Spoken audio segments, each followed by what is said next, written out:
नमस्कार। आज हम डीआरडीओ की एक जबरदस्त नई उपलब्धि पर बात करने वाले हैं। एक 30 किलोवाट का लेजर हथियार।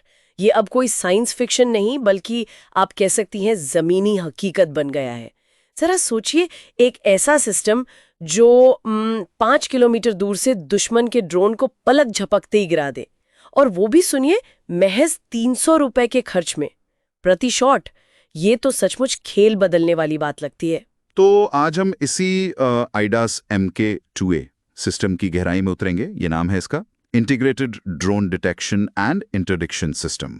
समझेंगे कि ये काम कैसे करता है, भारत के लिए इसके मायने क्या हैं, और हाँ, ये भविष्य की लड़ाइयों की कैसी तस्वीर दिखा रहा है। ये तकनीक तो भारत को सीधे अमेरिका, यूके जैसे देशों की लीग में खड़ा कर देती है। चलिए इसको थोड़ा और समझते हैं।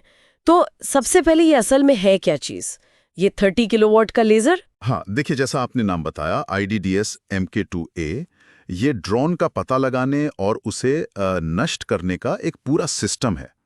और दिलचस्प बात यह है कि ये कोई एक बहुत बड़ा भीमकाय लेजर नहीं है। असल में ये 5 किलोवाट के 6 अलग-अलग लेजर मॉड्यूल हैं, जिनको आप कह सकते हैं एक साथ जोड़ा गया है।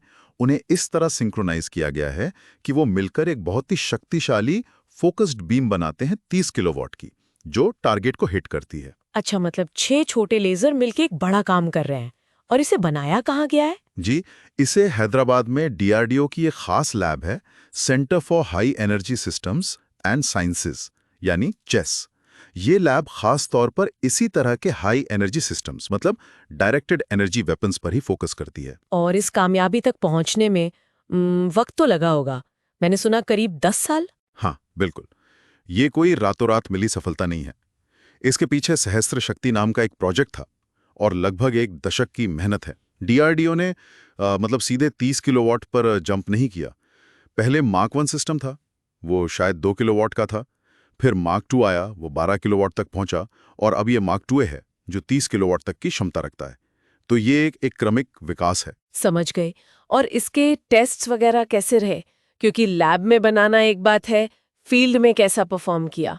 इसके फील्ड ट्रायल्स, जहां तक मुझे पता है, आंध्र प्रदेश के कुरनूल में अप्रैल 2025 में पूरे हुए, और वो काफी सफल रहे। इसने ना सिर्फ 5 किलोमीटर दूर सिंगल ड्रोन को सटीकता से मार गिराया। 5 किलोमीटर? जी, बल्कि ड्रोन के झुंड, जिन्हें आजकल स्वॉर्म ड्रोन्स कहते हैं, उनको भी सफलतापूर्वक नष्ट करके दिखाया। ये बहुत अहम था। हाँ, ये स्वॉर्म ड्रोन्स तो आजकल बहुत बड़ी चुनौती माने जाते हैं।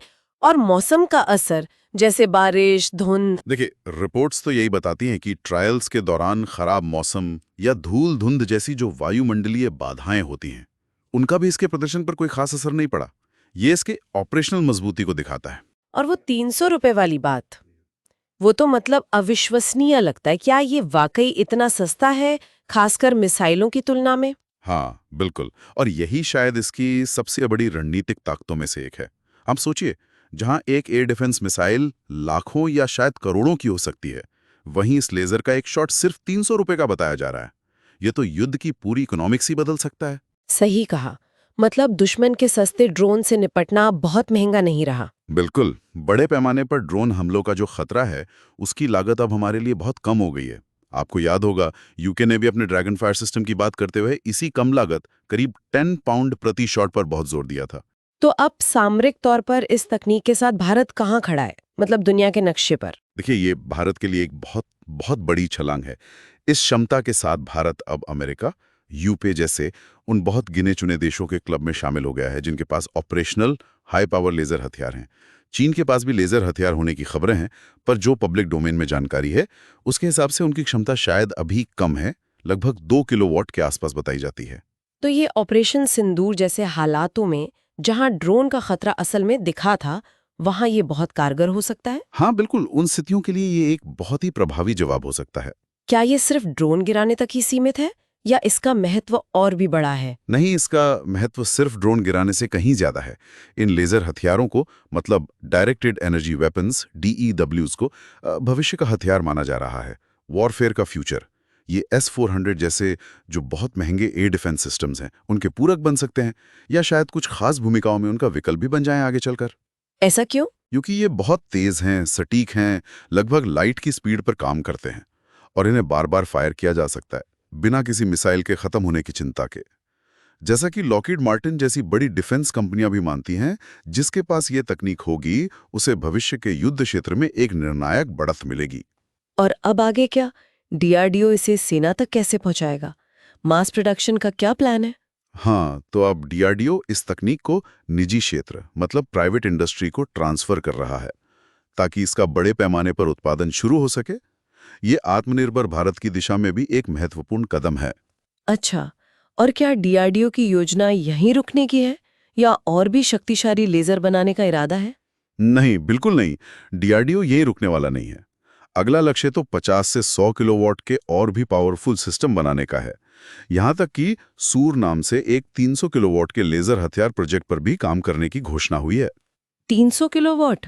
कुल मिलाके अगर हम देखें, डीआरडीओ का ये आईडीडास MK2A सिर्फ एक हथियार नहीं है। ये भारत की बढ़ती तकनीकी ताकत, आत्मनिर्भरता की तरफ एक कदम और भविष्य की रक्षा रणनीति का एक अहम प्रतीक है। इसकी कम लागत, सटीकता और खासकर वो स्वॉर्म ड्रोन से निपटने की क्षमता इसे वाकई बहुत खास बनाती है। हाँ, और यहाँ एक गहरा सवाल भी उठता है जिस पर सोचना चाहिए कि ये ड्रोन विरोधी भूमिका से आगे बढ़कर इस तरह के डायरेक्टेड एनर्जी वेपन ये भविष्य में युद्ध लड़ने के तौर तरीकों और यहाँ तक कि ग्लोबल पावर बैलेंस को किस तरह से बदल सकते हैं। ये सिर्फ एक नए हथियार की बात नहीं है, ये पूरी युद्ध नीति के बदलने का संकेत हो सकता है। इस पर विचार करना दिलचस्प होगा।